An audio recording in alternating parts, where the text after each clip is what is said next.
Here are the top 7 articles of the week. The links to every single article can be found in the description box down below. Number 1. Samyang has announced its first autofocus lens for the Fujifilm X mount, the Samyang 12mm f2.8. For more details, check out our article link down below. Number 2.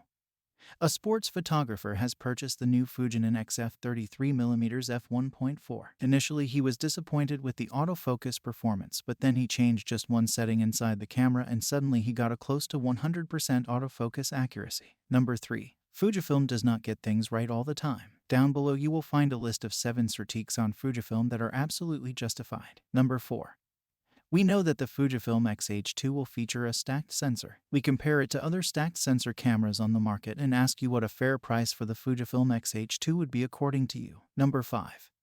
More reviews about the Fujifilm X f27mm f2.8 are coming in, and they are extremely positive. A pity the lens itself is out of stock since months. Number 6. The X-Trans sensor is unique. Some struggle to work with the files it produces, but if used properly, X-Trans can give you superior results over Bayer sensor cameras. In this article, a photographer explains how he learned to love the Fujifilm X-Trans sensor. Number 7. Panasonic has unveiled their new organic sensor. It is developed in conjunction with Fujifilm. Here are the specs. Super 35 sensor, 35 megapixel, incredible dynamic range and global shutter. More details about this and all other articles mentioned in this video can be found in the description box down below.